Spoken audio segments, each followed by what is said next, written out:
કુકરમાં સાંભાર ફટાફટ તો બની જાય છે, પણ તકલીફ એ છે કે તે એકદમ પતલો રહે છે અને ટેસ્ટમાં ફીકો લાગે છે. તો ચલો આજે આપણે કુકરમાં સાંભાર બનાવવાની એવી રીત જોઈએ જેનાથી ટેક્સચર અને ટેસ્ટ પરફેક્ટ બનશે અને ટાઈમ પણ બચશે. તો વિડીયો સ્કીપ કર્યા વગર છેલ્લે સુધી જોજો અને ચોક્કસ ટ્રાય કરજો. સૌથી પહેલા આપણે અડધો કપ જેટલી તુવેરની દાળ લીધી છે. સરળ માપ કહું તો 1 જણા માટે 1 મુઠ્ઠી દાળ લેવાની. જો 3 જણા માટે બનાવીએ તો 3 મુઠ્ઠી લેવાની. એક બાઉલમાં આપણે દાળ લઈએ. દાળને 2 થી 3 વખત પાણીથી ધોઈ લઈએ, જેથી દિવેલ દીધું હોય અથવા કોઈ પાવડર હોય તો તે નીકળી જાય. સાંભારમાં નાખવા માટે 1 ચમચી જેટલી આમલી લીધી છે, જેને 2 વખત પાણીથી ધોઈ લઈએ, કેમ કે આમલીમાં પણ ઘણો કચરો હોય છે.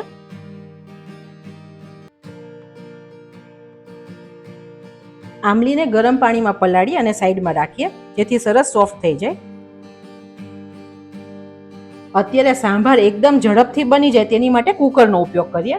અત્યારે મેં એક નાનું બટેટું લીધું છે, મીડિયમ સાઇઝનું, અને તેના આવા મોટા કટકા કર્યા છે. એકદમ ઝીણા હશે ને તો મેશ થઈ જશે.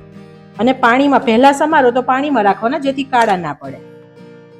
અડધું ગાજર લીધું છે, તેને પણ મોટા ટુકડામાં સમારી લીધું છે. ગાજરનો સ્વાદ સરસ લાગે છે સાંભારમાં. તમને આમાંથી જે શાકભાજી ભાવતા હોય તે તમે વધારે ઓછા પ્રમાણમાં કરી શકો છો. અત્યારે એક કટકો અને કપમાં માપીએ તો અડધો કપ જેટલી દૂધી લીધી છે, તેને પણ મેં મોટી સમારી લીધી છે. હવે આવે છે મેઇન પ્રોબ્લેમ, કુકરમાં સાંભાર કરવાનો. ફ્રેન્ડ્સ, ઘણી વખત આપણે ઘણાને ત્યાં કુકરનો સાંભાર જોઈએ ને તો બહુ જ પતલો હોય. તેવું કેમ થાય છે કે આ શાક સાથે તમે દાળ નાખી દો, પછી તમે એને બ્લેન્ડ નહીં કરી શકો, કેમ કે દાળ સાથે શાક પણ મેશ થઈ જશે. તો તેવા ટાઈમે શું થશે કે જો આની સાથે દાળ નાખી હશે ને તો માળવાળી દાળ બનશે, એટલે કે ઉપર પાણીનું લેયર હશે, વચ્ચે થીક હશે ને નીચે એકદમ બેસી ગઈ હશે. તો તેવો સાંભાર આપણને ના ભાવે. હંમેશા થોડો થીક કન્સિસ્ટન્સીનો એકરસ સાંભાર ભાવે. તો તે કેવી રીતે થાય ને તે હવે આપણે રીત જોઈએ. અત્યારે આપણે બધા શાક આમાં લઈ લીધા છે. 2 પિંચ જેટલું મીઠું શાકમાં એડ કરીએ, જેથી ફીકા ના રહે. અને અડધો ગ્લાસ જેટલું હું ગરમ પાણી એડ કરું છું.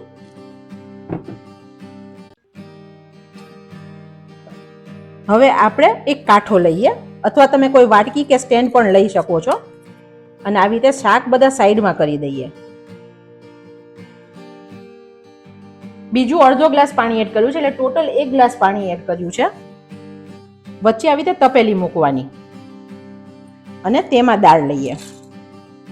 આવું કરવાથી દાળ તમે અલગ કરી અને બ્લેન્ડ કરી શકશો ફ્રેન્ડ્સ, જેથી કન્સિસ્ટન્સી મસ્ત આવશે. બહુ નાની વાત છે, પણ સાંભાર સારો બનાવવા માટે બહુ જરૂરી છે ફ્રેન્ડ્સ.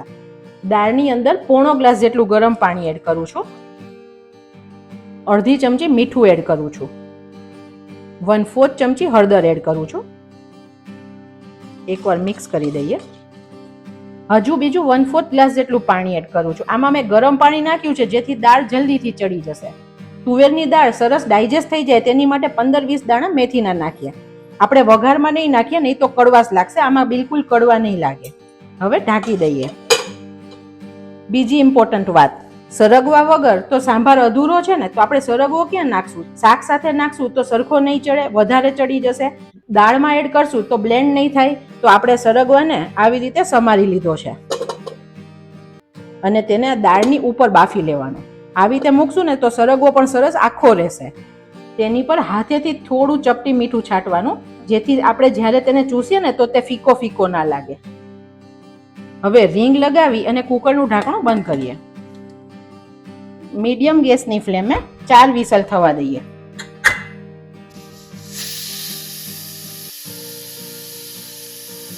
વિસલ થઈને કુકર ઠંડુ થઈ ગયું છે, આપણે ખોલી લઈએ. સરગવો આપણો સરસ બફાઈ ગયો છે, તેને અલગ લઈ લઈએ. દાળ પણ સરસ બફાઈ ગઈ છે, તેને પણ કાઢી લઈએ. વચ્ચેથી સ્ટેન્ડ પણ લઈ લઈએ. આ પાણી આપણે રહેવા દેવાનું છે, આ પાણી આપણે ફેંકવાનું નથી. અને બટેકાને જોઈએ તો તે પણ સરસ ચડી ગયા છે. તો શાકભાજી પણ સરસ બફાઈ ગયું છે ને ફ્રેન્ડ્સ, એકદમ ઇઝી વસ્તુ. બસ હવે તમે આને બ્લેન્ડરથી બ્લેન્ડ કરો કે ઝેણીથી ઝેરી લો. દાળ એકદમ મસ્ત બફાઈ ગઈ છે. જ્યારે આવું ટેક્સચર હોય ને ત્યારે સાંભાર બહુ સરસ બને. સાંભારને આપણે 5 મિનિટ ઉકાળવાનો પણ છે અને જેમ પડ્યો રહેશે ને તેમ થોડો થીક પણ થશે. તો પહેલા કન્સિસ્ટન્સી થોડી આપણે ઢીલી જ રાખશું. તો અત્યારે બધા પાણીનો ઉપયોગ કરી દઈએ છીએ. તેની અંદર આપણે દાળ એડ કરી દઈએ. તમે જુઓ, એક્સ્ટ્રા પાણી નાખવાની આપણે લગભગ જરૂર નહીં પડે, છતાં પણ જોઈશું, જરૂર પડશે તો નાખશું. થોડું તપેલીમાં પાણી લઈ બધી દાળ લઈ લઈએ. આંબલીને પણ આપણે સ્ટ્રેનરથી ગાળી લઈએ. ઇન કેસ તમે આંબલી નથી ખાતા તો તમે આમચૂર અથવા તો લીંબુનો ઉપયોગ પણ કરી શકો છો, પણ સાંભારમાં આંબલીનો ટેસ્ટ સરસ આવે છે. આંબલીનું પાણી એડ કરી દઈએ. અડધી ચમચી મીઠું એડ કરીએ. 2 ચમચી સાંભાર પાવડર એડ કરીએ છીએ. હજુ ગેસની ફ્લેમ મેં ચાલુ નથી કરી.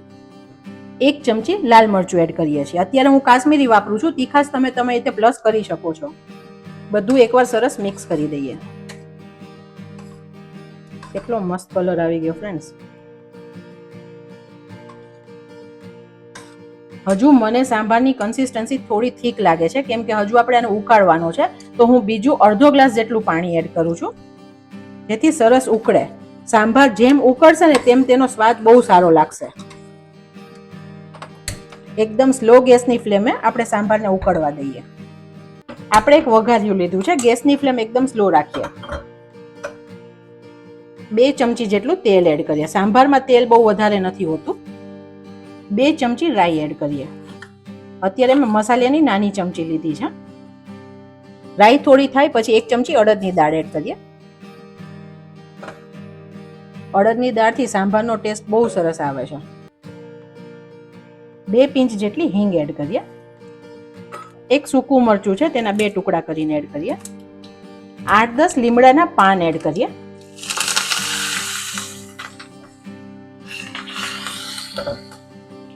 જો તમે ડુંગળી ખાતા હોય તો તમારે આ ટાઈમે ડુંગળીની સ્લાઈસ નાખીને સાતડી લેવાની. આપણો સરસ વઘાર થઈ ગયો છે. આપણે સાંભારમાં વઘારને એડ કરીએ. તરત ઢાંકી દેવાનું, જેથી સાંભારની સ્મેલ સરસ રહે. 1 મિનિટ પછી ખોલી લઈએ અને સરસ બધું મિક્સ કરીએ. વાવ ફ્રેન્ડ્સ, એટલો મસ્ત દેખાવમાં જ સાંભાર લાગે છે ને અત્યારે. હવે આને 5 થી 10 મિનિટ માટે ઉકળવા દેવાનો. તમે ટેસ્ટ કરી શકો છો. તમને તમારા ટેસ્ટે કોઈ મસાલા પ્લસ કરવા હોય તો અત્યારે કરી દેવાના, જેથી ઉકળશે તેની સાથે મસાલા સરસ બ્લેન્ડ થઈ જશે. હવે આપણે સરગવો લાસ્ટમાં એડ કરશું, કેમ કે સરગવો પૂરો ચડી ગયો છે. તમે દબાવો ને તો પૂરો સરસ ચડી ગયો છે. જો અત્યારે તમે નાખશો અને ઉકાળવામાં હલાવ કરશું ને તો બધો સરગવો મિક્સ થઈ જશે અને રેસા રેસા ખાવામાં લાગશે. તો આપણે લાસ્ટમાં એડ કરવાનું. હવે સાંભાર સરસ ઉકળે છે. તમે જુઓ, હજુ આ જેમ પડ્યો રહેશે ને એમ થોડો થીક થશે. તમારે કેટલી વાર પછી સાંભાર ખાવો છે તે પ્રમાણે કન્સિસ્ટન્સી રાખવાની. જો 2 કલાક પછી ખાવો હોય તો પરફેક્ટ છે, નહીં તો બહુ જાડો થઈ જશે. અને જો હમણાં જ જમવું છે તો હજુ બીજું 5 મિનિટ ઉકાળવાનું. બીજું, તમારે ઈડલી સાથે ખાવો હોય તો તમારે પતલો સાંભાર જોશે થોડો, જેથી ઈડલી સોક કરી ના લે. અને જો ઉત્તપમ કે ઢોસા જોડે ખાવો હોય તો થોડો થીક કરવાનો. બધા સ્વાદને બેલેન્સ કરવા અડધી ચમચી જેટલો ગોળ એડ કરું છું. આ ઓપ્શનલ છે, તમને ભાવે તો કરજો, પણ આનાથી સ્વાદ સરસ લાગે છે.